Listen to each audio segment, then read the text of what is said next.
Good morning, everyone, and welcome to the IRCC webinar on study permit processing.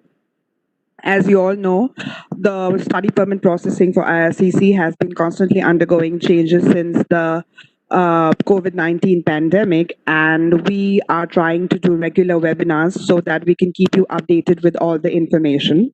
So in our webinar today, we will have a presentation followed by a series of questions and answers, which will mostly be a lot of generic questions that we have been receiving from prospective students, and also questions that we will be receiving from you today. So please continue sending us your questions in the Q&A part of your panel and not the chat part. And remember that we will only be answering generic questions and not case-specific questions. And to begin our presentation, we have with us Shikhir Gupta, who is the Outreach Officer for IRCC Chandigarh.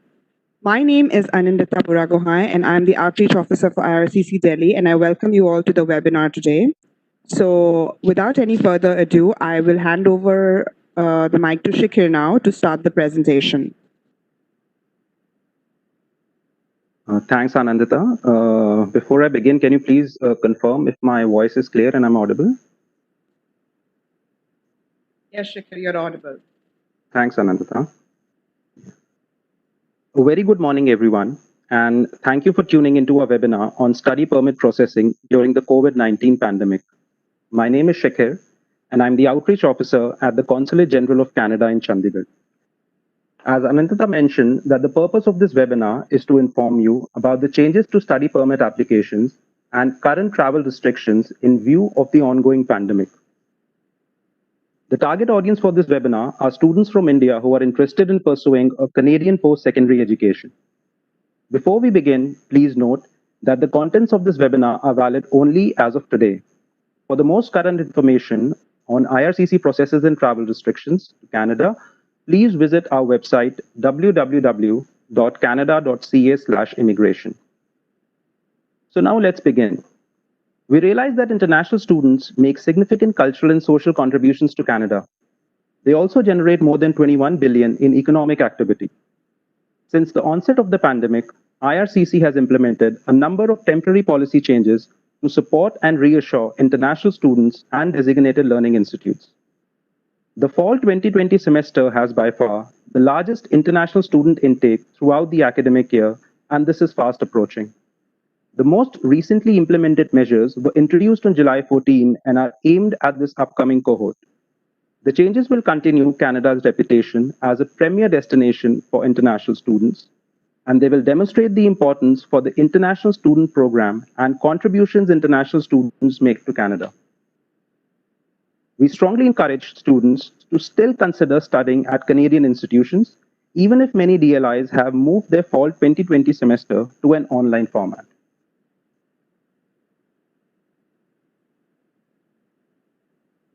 Moving on, our agenda for today will cover the following topics.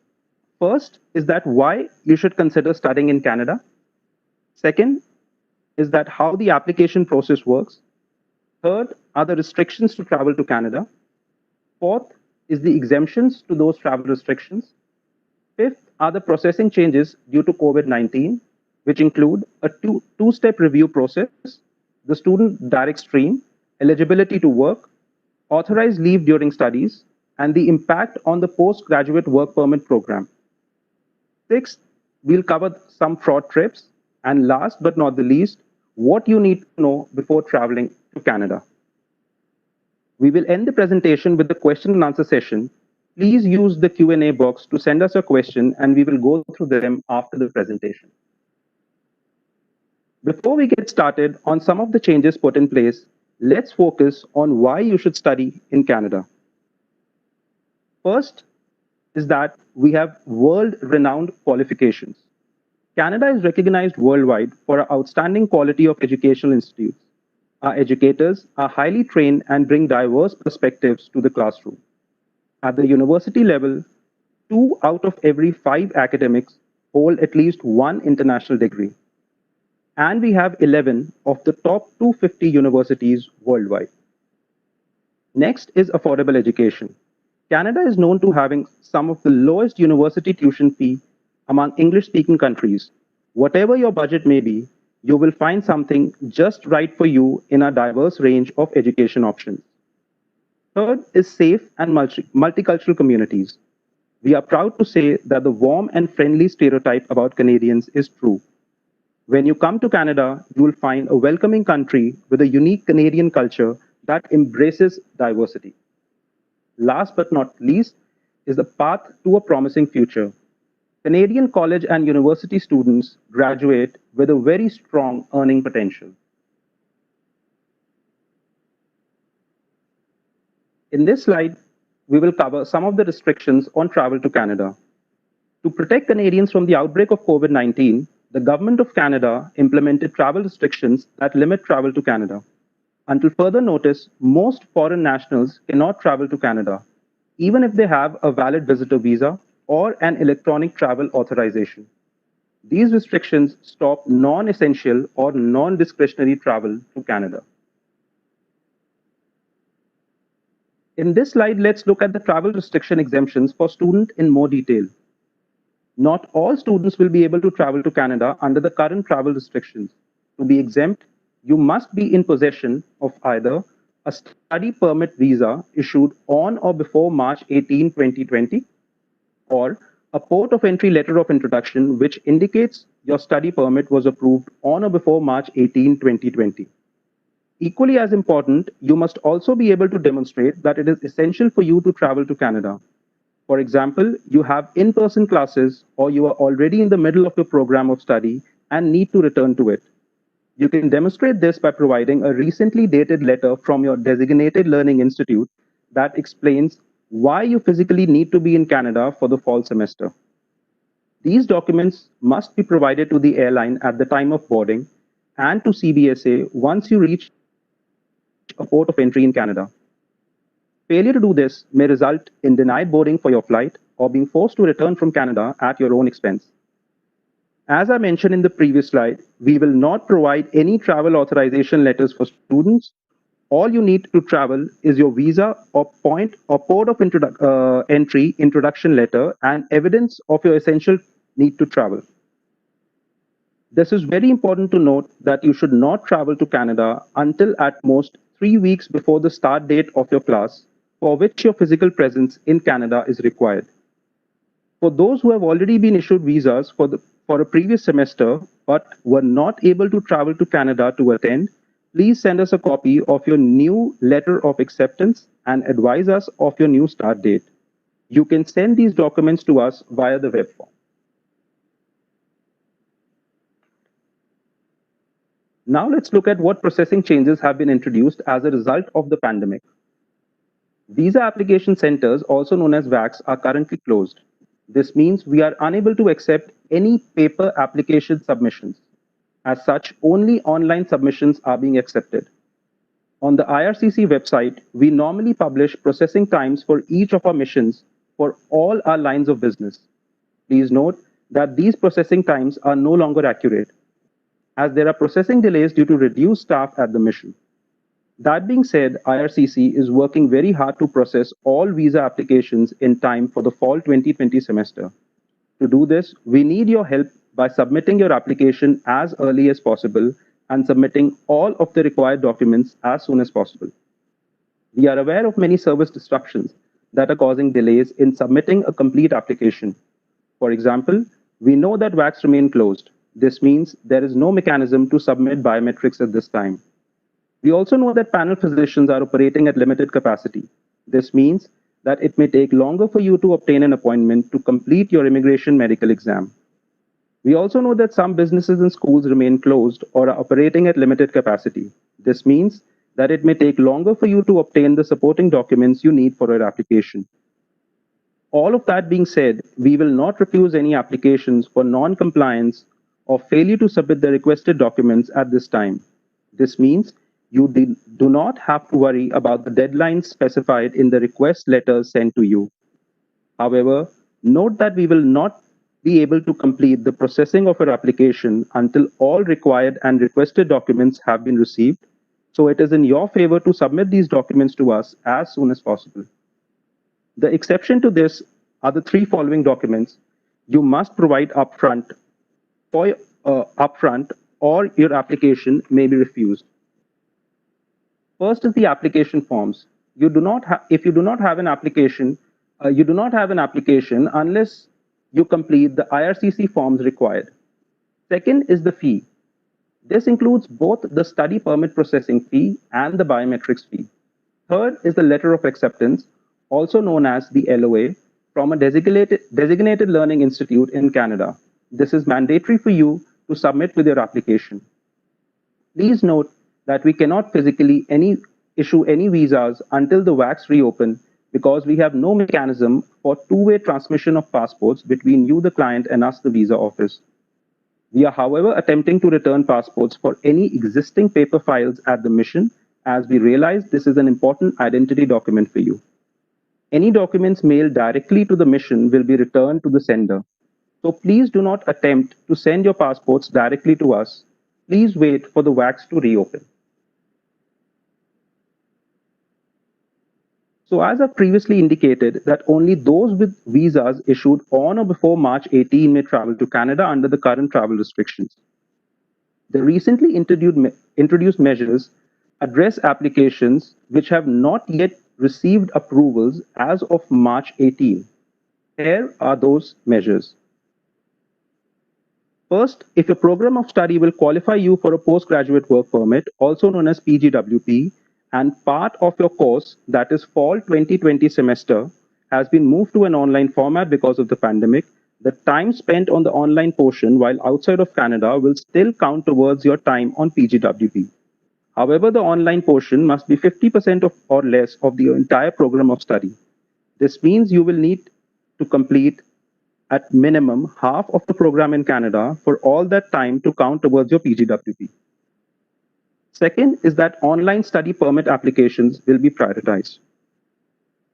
A two-stage approval process will provide some breathing room for students who are not yet able to provide biometrics or medicals.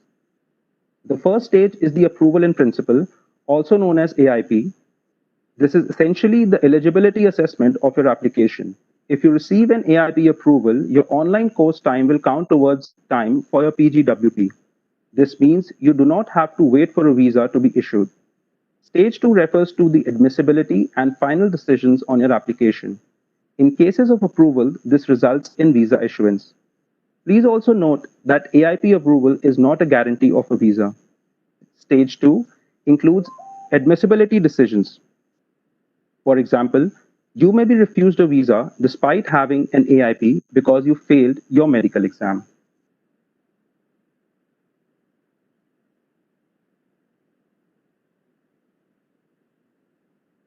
Now, this chart explains the process from start to entering Canada. Prior to applying for your study permit, you should carefully, first of all, research designated learning institutions. Second is to decide if you are traveling alone. Third is to prepare a budget and proof of funds. Next is to gather all your important documents. If you want assistance regarding the study permit process, ensure you seek the help of certified immigration representative. After you receive your letter of acceptance, you can apply for a study permit. This is where the process has changed a bit and where your decision-making process is broken up into two stages. As well, even after being issued a visa, you may still not be able to enter Canada if you are not exempt from the travel restrictions. As you can see, your approval will be broken up in two stages.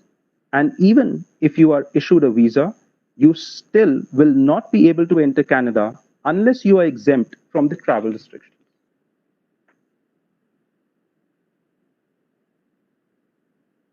So the A.I.P applies to applications which have not yet received a final decision as of March 18. It refers to eligibility assessment of your application. Essentially, it means that even though you are still missing medicals or biometrics, you may still be able to receive an A.I.P on your application. The criteria for this assessment has not changed, neither the requirements nor how an officer makes that assessment. Here are the criteria. First is that you are a genuine student. This This means that you have demonstrated the academic and language capability through the submission of your previous academic scripts and IELTS and TOEFL scores, and that you are able and qualified to complete a program of study in Canada. Number two is that you have been accepted by a DLI in Canada. This means you have submitted a valid letter of acceptance from a designated learning institute in Canada. Number three is that you have sufficient funds to pay for your studies, living expenses, and transportation without working. This means you have submitted financial evidence of liquid funds to pay for these three things for the first year of school and demonstrated via explanation and proof of how you intend to pay for these three things, that is tuition, transportation, living expenses, for all the remaining years of study. And number four is that you will leave Canada by the end of your authorized stay. This means you have demonstrated through evidence and explanation what your ties are to your home country, which will motivate you to leave Canada once your visa expires. Once you receive A.I.P in your application, the letter will be sent to you electronically to relay this information to you. You may also receive requests for biometrics and medicals if you have not yet submitted them. This slide provides a list of basic documents required to receive an A.I.P for the SDS and non-SDS stream. Let's look at the SDS list of mandatory requirements for the A.I.P. First, you need a valid letter of acceptance from a DLI in Canada. Second, you need to provide IELTS results demonstrating 6 in each band. Only in-person test results will be accepted. We are not accepting online test results. You need to show a receipt or documentation from the DLI that tuition has been paid for the first year. If you also have scholarships or grants, you should provide documentation to demonstrate this as a part of this requirement. Fourth is that you need to provide a receipt of a GIC of 10,000 Canadian dollars. Fifth is that you have to submit your most recent secondary or post-secondary school transcripts. And for Quebec-bound students, you need a CAQ. For the non-SDS stream, these are the mandatory documents for A.I.P. First is to submit a valid LOA from a designated learning institute in Canada. Second is to provide IELTS or TOEFL test results. No online English test results will be accepted. Third is to show documentation that demonstrates you have liquid funds and enough money to pay for tuition, living expenses, and transportation for the first year of school, plus an explanation and evidence of how you intend to pay for all of the remaining subsequent years of school without relying on working in Canada. Fourth is that you need to submit your most recent secondary or post-secondary school transcripts. Fifth, last but not the least, you need a CAQ for Quebec-bound students. Additionally, we would recommend you to submit a letter explaining why you chose your program of study. Admissibility assessments are made after A.I.P and before visa issuance. They include assessments such as medical, criminality, and biometrics, among other things.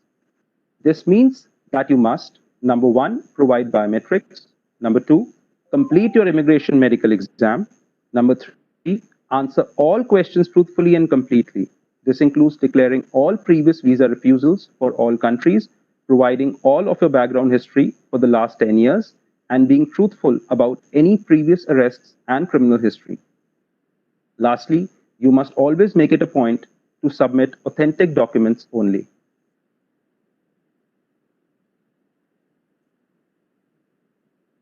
It is important to note that the documents required to submit under SDS has not changed. We realize that due to service disruptions, you may not be able to submit all of the required documents to qualify under the stream. Examples of this may be upfront medicals, IELTS results, GICs, etc. If you're unable to submit a required document, for example, upfront medicals, your application will be moved to the non-SDS stream.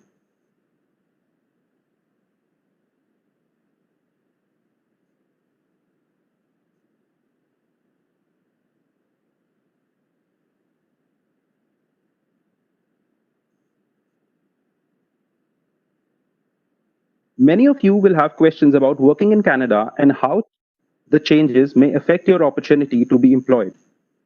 So why is postgraduate work permit or PGWP important for many students? Work experience provides a better opportunity to gain the language skills and work experience required to apply for permanent resident status in Canada. As well, Canada has some of the highest salary for workers, and if you decide to return to your home or work in another country, people who gain Canadian work experience are often able to demonstrate that they have skills and knowledge and critical thinking required to do the job. It is worth noting that to obtain a 3-year postgraduate work permit, the applicant must have completed a minimum of 2 years of post-secondary studies. You can complete more than one program and combine their length to determine your PGWP length, but in that situation, each program has to be PGWP eligible, including being at least 8 months in length.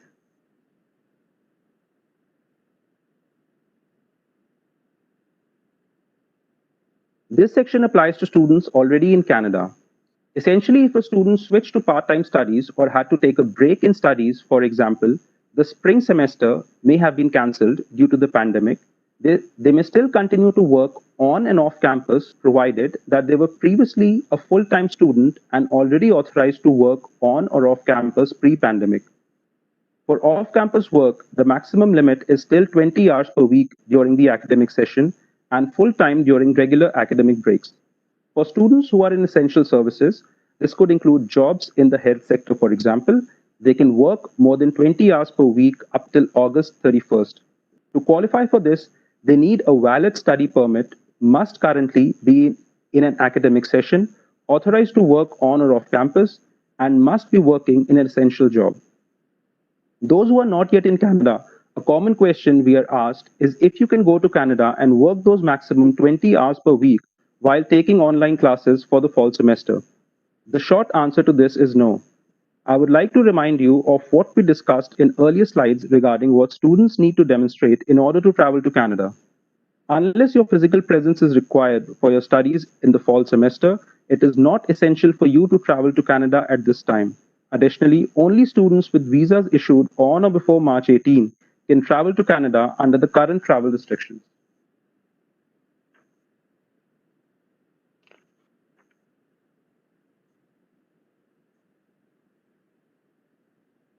This slide refers to online courses and the postgraduate work permit.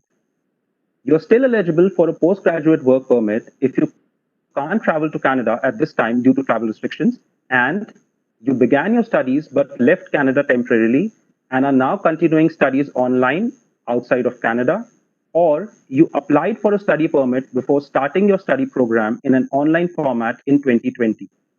If you're in this situation, you can begin your classes while outside Canada and complete up to 50% of your program. If you decide to study and work in Canada, you may then decide to make Canada your permanent home. How the system works is you enter your profile and this will show you how many comprehensive ranking system points you have based on your education, work experience, language ability, and some other factors.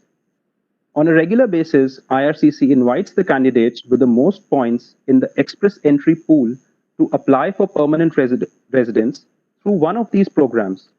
If you are invited to apply for permanent residence, your invitation will tell you which program you need to apply through.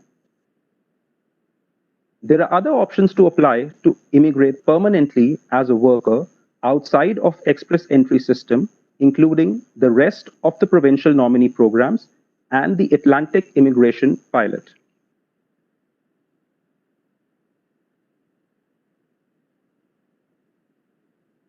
Now let's look at the conditions by which you must abide before air travel to Canada. The airline will require following documents from you. Number 1 is your passport. Number 2 is a valid study permit visa issued on or before March 18. And number 3 are documents to demonstrate that your travel to Canada is essential. Failure to provide any of these documents may result in your being denied boarding. Additionally, you will be required to pass a health check performed by airline officials just before your flight. If you're showing any COVID-19 symptoms, you may also be denied boarding. If you are approved for boarding, note that you must wear a non-medical mask or face covering upon arrival in Canada.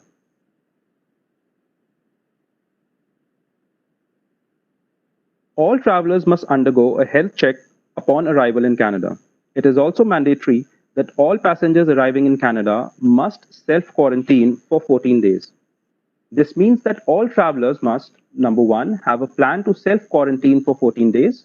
Number two, confirm and provide evidence that they have a suitable place to quarantine. This means providing an address and explaining how they intend to self quarantine if other people live at the same location. Lastly, explain how you intend to respect that quarantine plan. For example, explain how you intend to receive essential items such as food. Please do not travel to Canada unless you have a viable quarantine plan. Failure to comply has consequences, which include a fine up to 750,000 Canadian dollars, 6 months in prison, or being deemed inadmissible, removed from Canada, and banned from entering Canada for 1 year.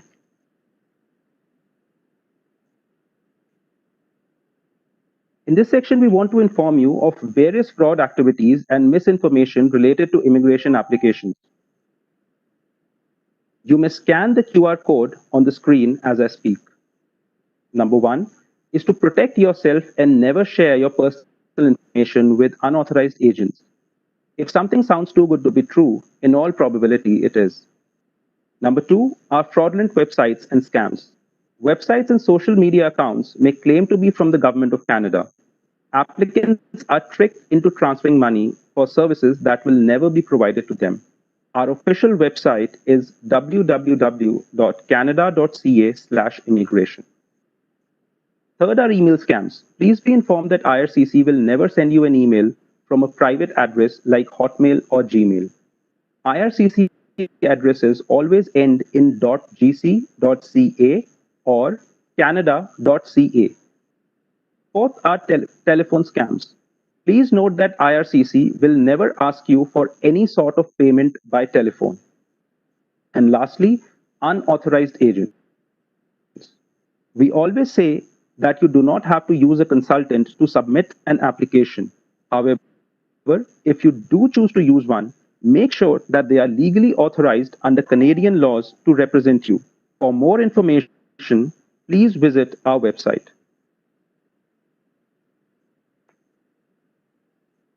For more information, here are the many ways to connect with us and to find out more. We have the IRCC website, that is www.cic.gc.ca. The High Commission website, as mentioned, is www.india.gc.ca. And you can also follow us on our social media handles on Facebook and Twitter by the name of Canada and India, and our YouTube channel for important videos for various frauds and other tips.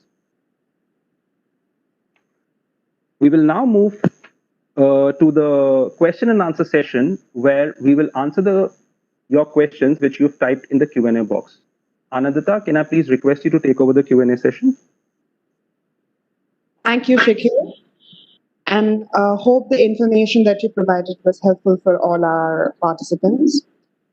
So we now move on to the question and answer session. We will actually try and demarcate this session into two parts. We're trying to look at those queries which are very generic and which will probably address questions being asked by a lot of people. So at the moment, while I'm speaking, the number of questions are 496 already. You might understand that we will not be able to answer each and every one of your questions. Also, because a lot of the questions that we are receiving are very similar. So, what we're trying to do is we will try and club most of the questions which are similar and answer them in the most generic way possible, so that it is not only helpful for the person who has asked the question, but also for the other people who might have a similar kind of query. So, first of all, I'll be talking about the essential travel part of the uh, restriction, which seems to have confused a lot of people, or quite a lot of people are still unclear about what it is. So, the question is, how do I demonstrate that my travel to Canada is essential? and especially when I have never lived in Canada. So this is especially asked a lot by people who are going to Canada for the first time to start their courses or were planning to go to Canada for the first time. So what we would suggest is that you consult your designated learning institute to determine if your entry into Canada is essential. And if your entry into Canada is essential, the institute should provide you with a letter clearly outlining why you must be in Canada. Neither IRCC nor the High Commission provides travel authorization letters for students. So please remember this. This was also something which Shikhar mentioned in his presentation. The next question is, I'm a student in Canada who traveled to India in March. I was not able to get a return flight after the lockdown took place. Can I travel to Canada now? The answer is yes. An essential reason to travel to Canada is if you were previously living in Canada and are returning home. So this will be specifically helpful for returning students. The next question is, my Wi-Fi is not reliable from outside Canada. So can I enter Canada to study? We understand that every student situation is unique and everyone resides in different areas where the internet connectivity could vary. It is important for you to consult with your designated learning institute regarding options for studying online. If your internet bandwidth is not suitable, you should look at different options for studying online. Sorry, if your bandwidth is not suitable, you should look at different options such as upgrading your Wi-Fi connection. Unless your DLI advises you that in-person attendance is essential, you cannot enter Canada at this time. The next question is, what if my DLI does not provide online courses and requires me to be in Canada, but I received my approval only after March 18, 2020? In this case, you will not be able to travel to Canada under the current travel restrictions, even if your DLI requires you to be in Canada. And in this case, what we would advise is that you should consider deferring your course or deferring your studies. The next question is, can I still go to Canada and work 20 hours a week off campus if my classes are online? The very short answer to this is no. If your classes are online, you would not have an essential reason to travel to Canada. The next question is, I was not allowed to board the aircraft leaving for Canada even though I have a valid study permit issued before March 18. What should I do? The final determination to allow a traveler to board an aircraft is made by the airline, often in consultation with the Canada Border Services Agency. It is your responsibility as a traveler to have documentation that clearly shows that your travel to Canada is essential. Now I'll be addressing a few questions about the two-stage processing policy, which is currently in place temporarily. So the first question is, what documents should I submit before September 15th, 2020 to be eligible for the two-stage processing? So there are three mandatory documents you must submit. The completed IRCC application form, proof that your fees has been paid for your application and also for your biometrics, a letter of acceptance from your designated learning institute in Canada. In addition to this, you should also submit as many of the required supporting documents as possible at the same time as your application submission to avoid delays in processing. The next question is the two-stage processing available for winter 2021 intake or winter 2021 start dates? No. The two-stage processing will only be for programs that start or have started in the spring, summer, or fall of 2020. The next question is, how do I obtain an approval in principle? Is this the first stage of approval? The approval in principle happens in the stage one of the review of your application. Approval in principle, or A.I.P. as we commonly call it, is granted when an officer is satisfied that you are eligible to enter Canada and you are eligible to be a student in Canada, that you will abide by the terms and conditions of your study permit and leave Canada after your authorized stay. The next question is, what does an officer consider when reviewing an application to grant or deny A.I.P.? So the officer weighs a variety of factors, including whether or not you have an established family in India.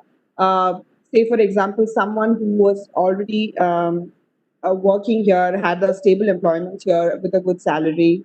Then the other thing that they might look at is, does your course of study make sense? You should be able to explain why you are choosing a particular course of study. And you can do so by adding a letter of motivation in your study permit application. The officer will also definitely look at if you have sufficient language skills to show that you are able to succeed in your studies in Canada and live in Canada where the primary languages are English and French. So you have to be fluent in either one of those languages. The officer will also look at your funds and see whether you have sufficient funds for you for your studies and living expenses without relying on working in Canada. So the funds that you show as part of your application should justify that you have enough money to study and live in Canada if a situation arises where you cannot work in Canada. So working will be your additional benefit, but you should not rely on the fact that you are going to take all your expenses, use all your expenses to live and study in Canada by working there. So that should never be your option when you're applying for your study permit application. And then the officer will also definitely look at the valid letter of acceptance from your designated learning institute. This is, of course, one of the most mandatory documents that you need to submit in your study permit application. So now, what documents must I submit to receive A.I.P? That is the next question.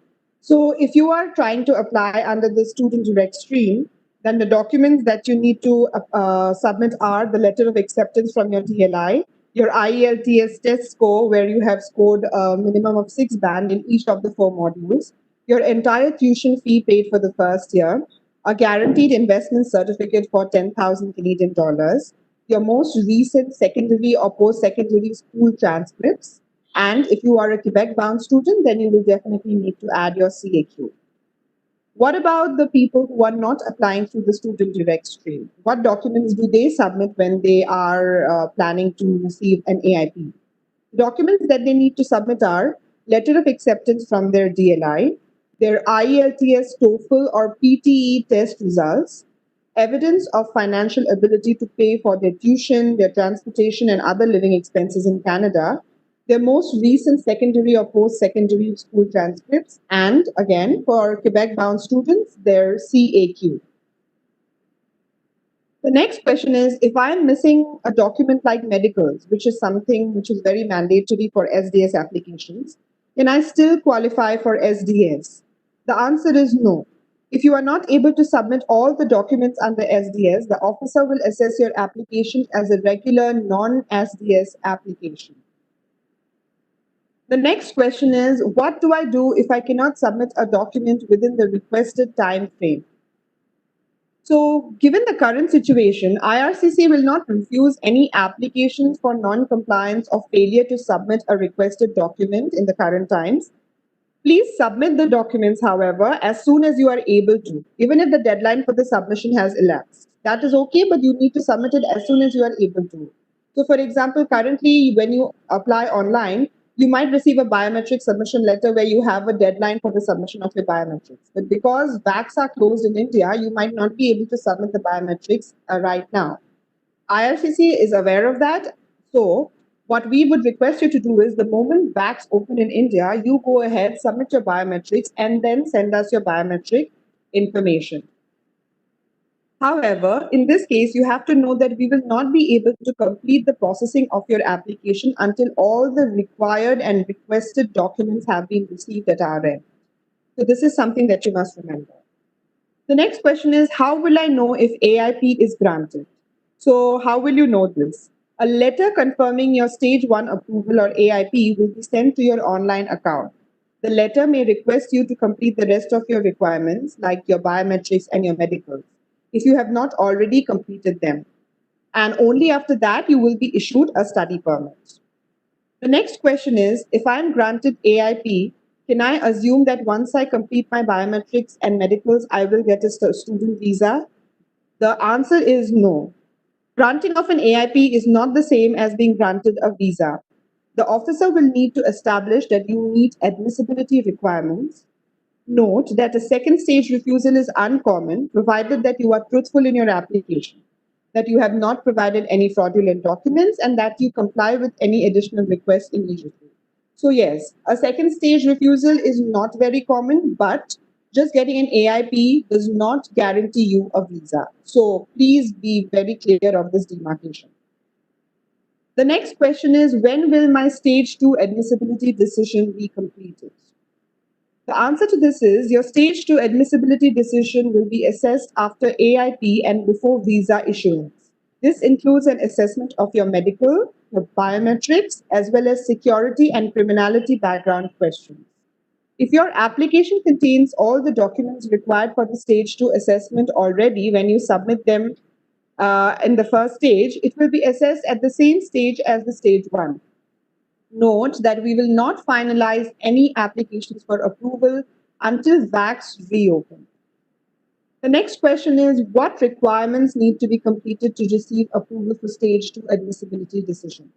In order to conduct this assessment, you must provide biometrics, complete your immigration medical exam, answer all the questions in your application form truthfully and completely. And this includes declaring all your previous visa refusals for other countries, providing all background history for the last 10 years. And a very important thing is, you must submit only authentic documents. The next question is, what if my schooling or what if my courses start before I receive my AIP? This seems to be a very common question that we're receiving today. So the answer to this is, you can start school online prior to obtaining your AIP. If you receive your AIP after you have started school, all the time will still be counted towards your post-graduation work permit or PGWP, provided that you submitted your study permit application before September 15.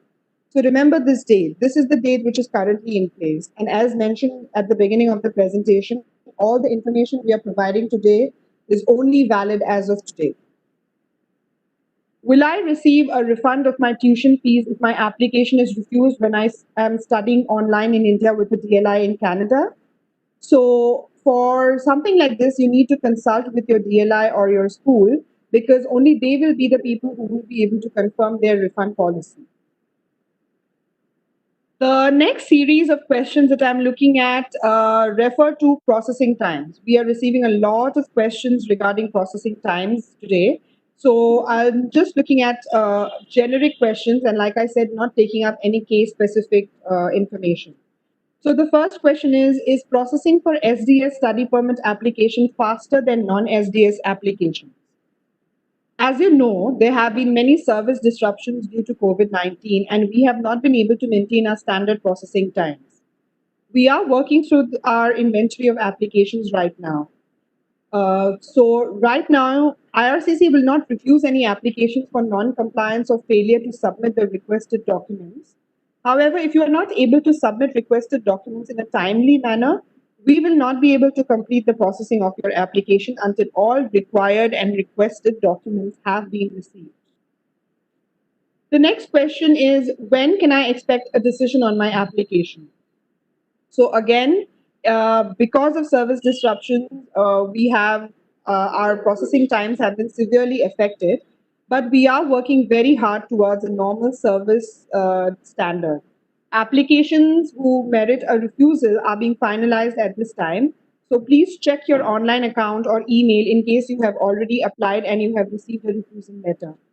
For those applications who receive a visa approval, they will not be finalized until visa application centers can reopen. And the next question is, when can I submit my passport so I can get my visa? The answer to this is again related to the opening of visa application centers, because you need to wait for visa application centers to reopen to submit your passport for visa issuance. Please make sure that you do not send us any passport directly to our office, because we cannot accept any passports at this time. In case you have sent or end up sending your passport to us, it will be returned to you at your own expense without a visa. So please be very careful. Now I'll move on to addressing a few language-related questions that we have been receiving. So the first question is, can I submit a language proficiency test result that I completed online?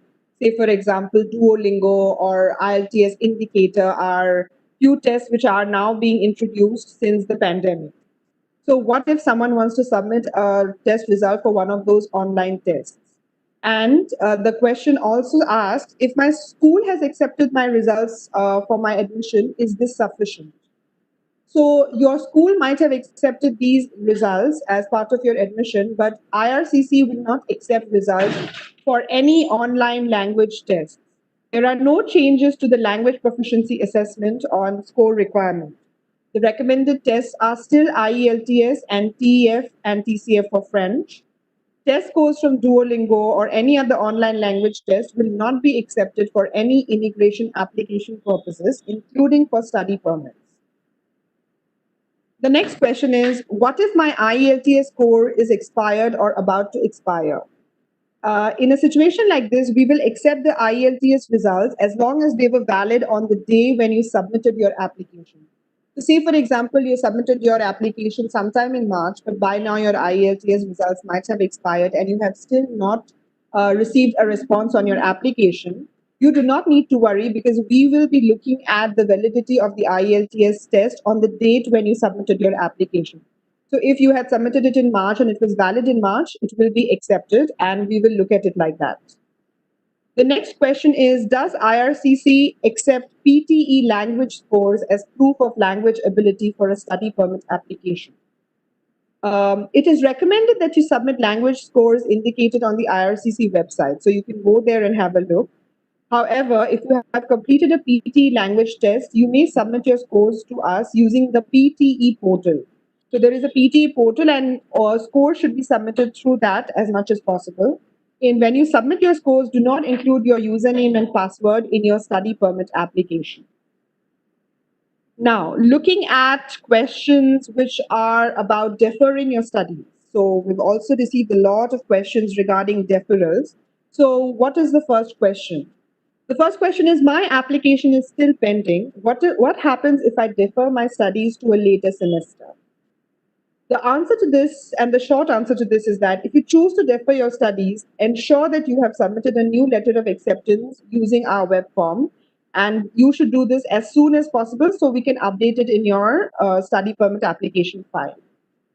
The next question is, I received an approval of my study permit but deferred my studies after that. How do I extend my visa? In a situation like this, you will need to apply for a new study permit with updated information. Extensions of study permits are only granted to students already in Canada. So remember that if you are here in India, we will not be able to grant you any extension.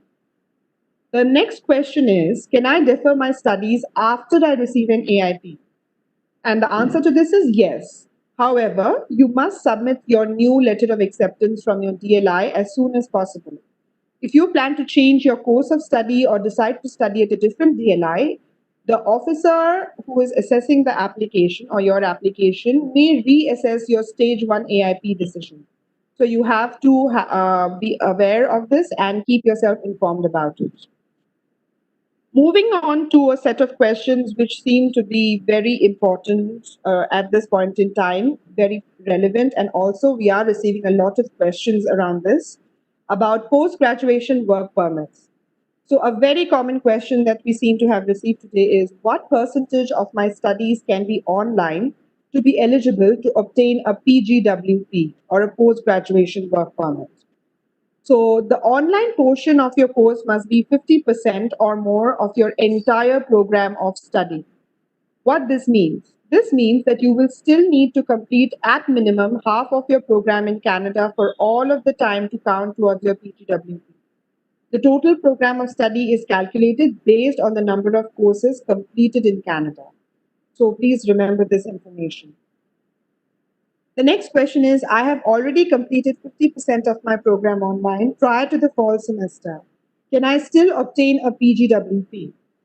And the answer is, if you started your program in spring or summer of 2020 and have already completed 50% of your program online, you need to make a choice depending on two options. So you can either continue to complete the remaining 50% online, and as per the new PGWP norms which were shared in the presentation today, you will still be eligible, or you might still be considered eligible for a PGWP, your full PGWP. Or the other option that you have is you can defer your program of studies so that you can do the remaining 50% in person in Canada. And as of now, both the options will give you the option to have an entire duration of PGWP as you would have if you were to do physical classes in Canada. The next question is, do I have to wait for A.I.P for courses to count towards PGWP? And the answer to this is no. As long as you have submitted your study permit application before September 15th, the entire fall semester will count towards a PGWP, even if you receive your approval in principle at a later date.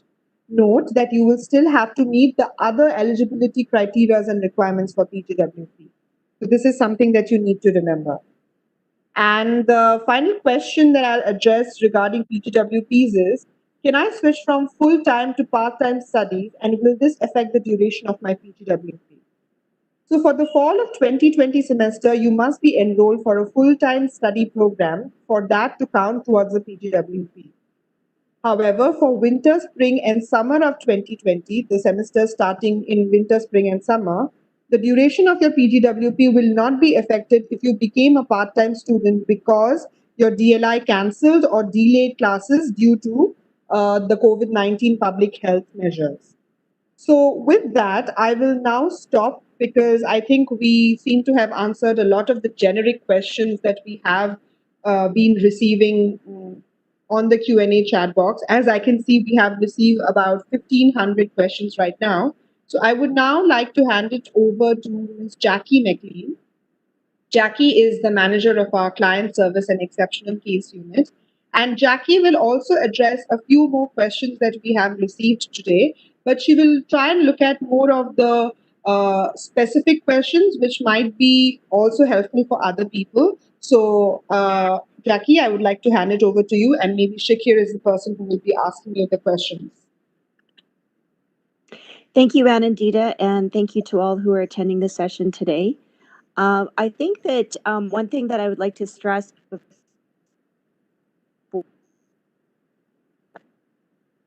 questions is to try and look at the opportunity that it's presenting to study online. Sometimes it's very difficult to move to a different country, to have, living with new people, experiencing a different culture. This is an opportunity for you to assist with your integration almost in a two-step. So you get familiar with the education, you can stay at home while you're studying online, and then once the travel restrictions are lifted, you can travel to Canada and experience part two of your integration process, where you can look for a place to stay, understand how to get the proper documents like a social insurance card, medical, and all the experiences that Canada has to offer at that time. So try to think of this as, although COVID kind of threw us all in a different direction, this is a good opportunity for people to be able to take their time in moving towards integration into Canada. Thank you.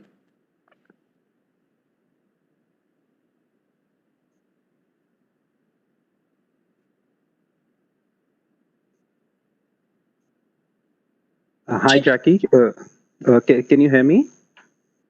Yes, I can. All right. So, Jackie, I think Anandita has pretty much addressed a lot of questions which we've received in the Q&A box.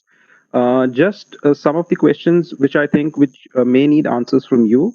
So I will just begin with the first question. It says that I am an Indian. I have applied for study through Indian agent and got the approval. Currently, I am in Kuwait. Can I apply for SDS category study visa from Kuwait? I'm sorry. Perhaps I don't understand the question. The question. Apply for COVID? He wants to apply for SDS category study visa from Kuwait, but he's an Indian. I'm sorry. From COVID? I don't. I'm having difficulty. He wants to apply from the country Kuwait. Oh, Kuwait. Yeah. I'm so sorry. I didn't understand. So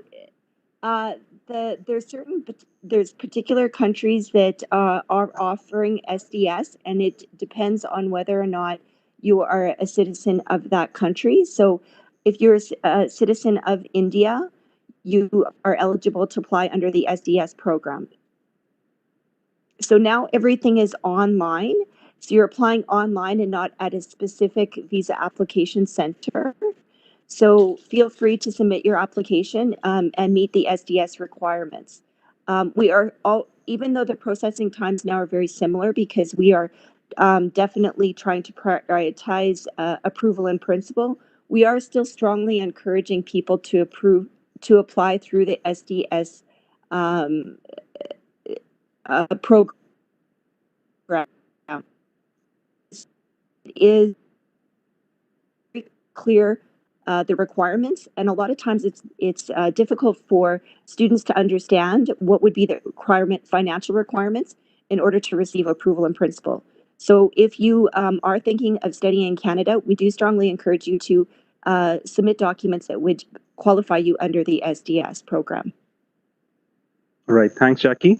The next question is, if A.I.P is not approved before classes begin next month, would I be able to start and attend classes online? And what would happen to my fee refund if I enroll in the class and later my study permit is refused? So you are welcome to study online prior to receiving approval in principle. And indeed as stated in the questions, once approval in principle is granted, all of the time that you have study will count towards your PGWP.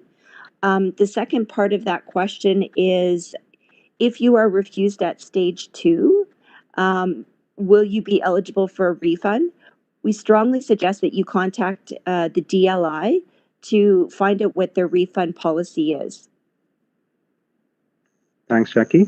So the next question is a question which is coming, in fact, from a lot of participants. It says that, what does it mean by completing 50% of the course in Canada?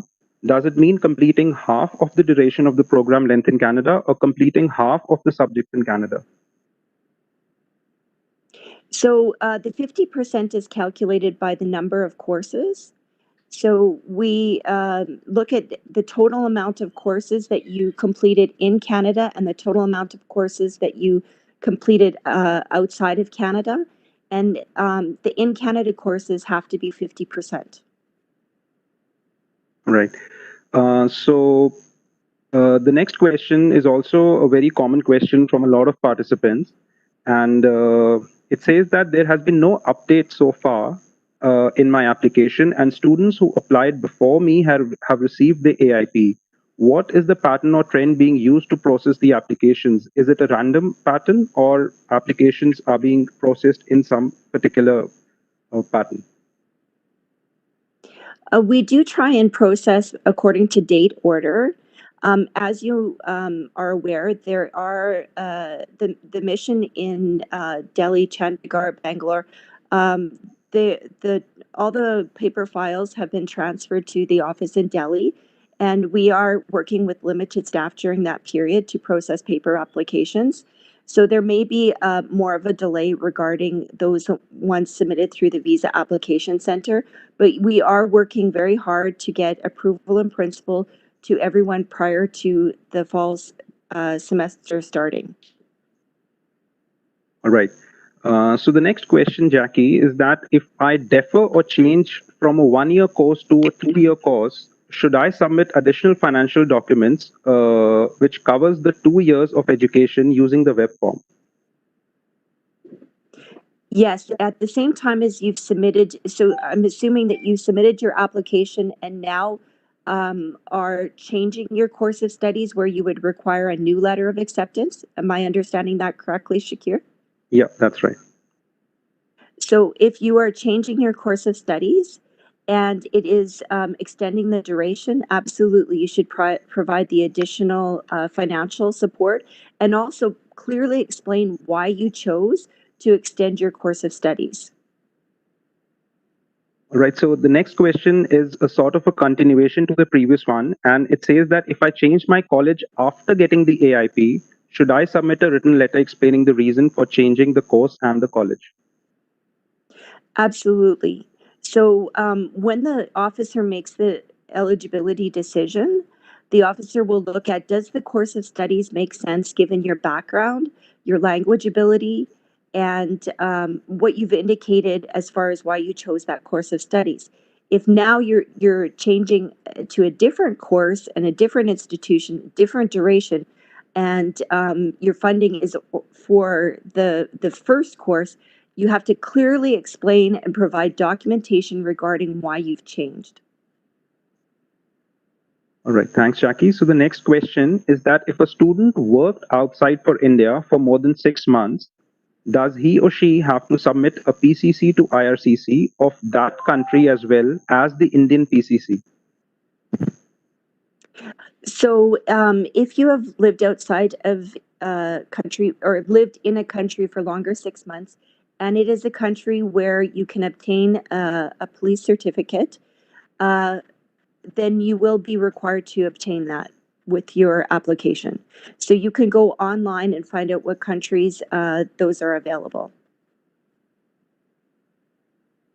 All right. So the next question is with regard to the new PGWP rules. It says that if my classes are starting from September 5th and it is a 1-year program, then will I be eligible for the PGWP if I complete more than 50% of the program from my home country? No.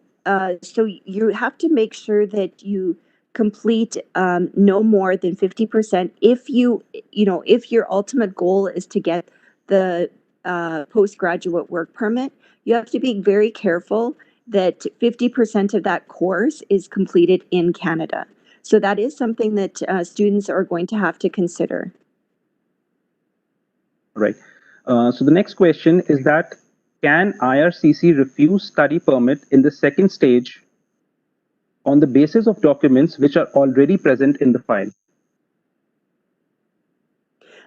Um, so the second stage of approval is based on your admissibility.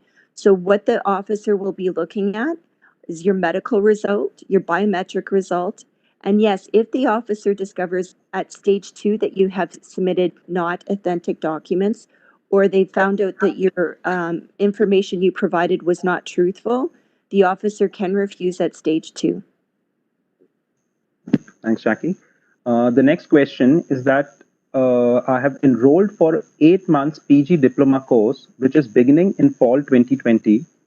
If I begin my online course in fall 2020, or in any case, border restrictions do not lift in January 2021 due to COVID-19, then do I defer my second semester?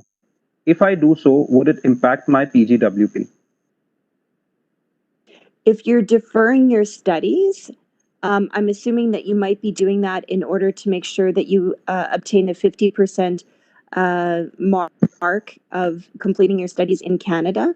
And so in that case, it would not affect your PGWP.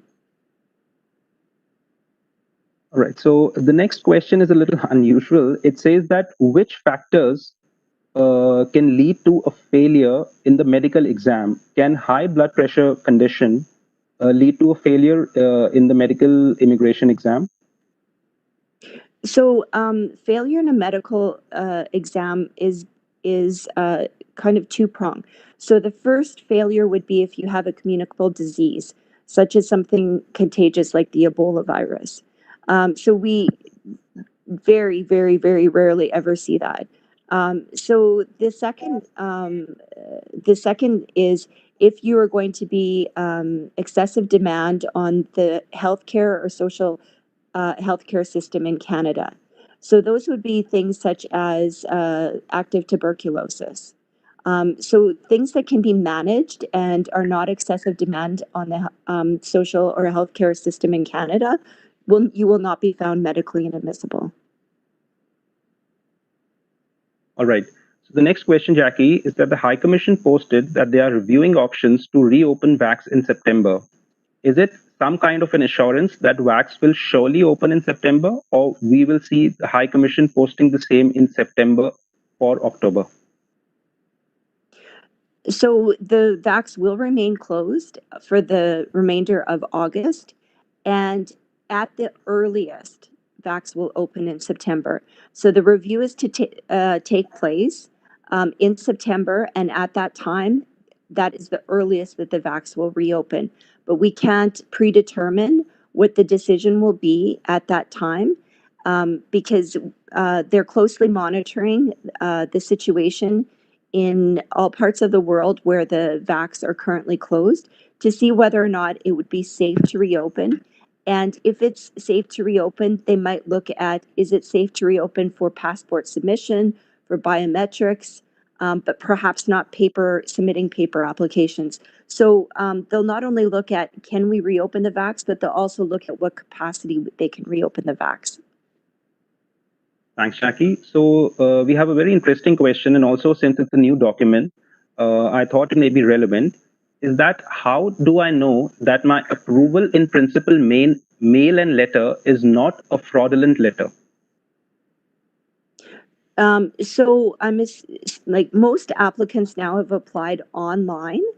And so the approval in principle letter that you will receive will be through your MyCIC account. So it's very important that if you did apply through an authorized representative, that you have access to your online account because that's where you will receive your approval in principle letter. Even those applicants that submitted an application through the Visa Application Center will receive a lot of their correspondence through their email address. So it's very important that on your application you included the correct email address that will go directly to you. Thanks, Jackie. So the next question is that you had mentioned that we need to submit English proficiency scores even for non-SDS visas. However, IRCC has tweeted that it is needed only for the SDS stream. What do I have to submit? Do I have to submit the English proficiency for non-SDS or not? So the reason why that tweet happened is because it was on the citizenship and immigration site where that is for everyone across the world. And so in some countries, it might not necessarily be a requirement, such as where the mode of study and the main language in that country is English or French. However, in India, it is strongly recommended that you submit your language scores because that will enable the officer to review to make sure that it is reasonable that you go to study in Canada and that you would be successful. So without providing those scores, that the officer is not able to make that assessment. If you have studied in the U.S., Australia, countries where the mode of language is English or French, in those circumstances, not necessarily would you need to submit your language scores. Thanks, Jackie. So I think I have one more question for you. It says that I received an online part-time job offer from university to work for 15 to 20 hours per week virtually from India. Can you please confirm if this would or would not impact my PGWP length? So PGWP is different than when you're talking about working on or off campus, even though, yes, in fact, you're in India. So I don't see how the two connect. Maybe I'm misunderstanding the question, but if you're offered to work for a professor while you're outside of Canada, that would be almost like you would be working while you were studying. So that's separate and apart from the postgraduate work permit process. Thanks, Jackie. I think we have, as I'm scanning through the questions, Anandita, and you have covered almost all the different kinds of questions we've received in the Q&A box. So would you like to close the webinar for today? Sure. Thank you, Shakir. I just would like to say that I know a lot of your questions, I can see them coming over the computer regarding processing times. And I understand the anxiety that students must be feeling right now, especially when they've invested a lot of time and money and had the plan to, seek this adventure of going to a new country. And yes, it is very stressful, and we're aware of that. And that's why we are working very, very hard to get your decisions as soon as possible. And that is why we're also doing these webinars to try and answer as many questions as possible. So we're all working in a little bit of a different world with the COVID pandemic. So please be patient and do consider continuing to study in Canada, because I believe that in the end, it will be beneficial for you to take the opportunity, regardless if you can enter Canada right now or in the near future. So thank you for considering studying in Canada, and we will continue to provide you with information through our websites and through our Facebook and social media posts.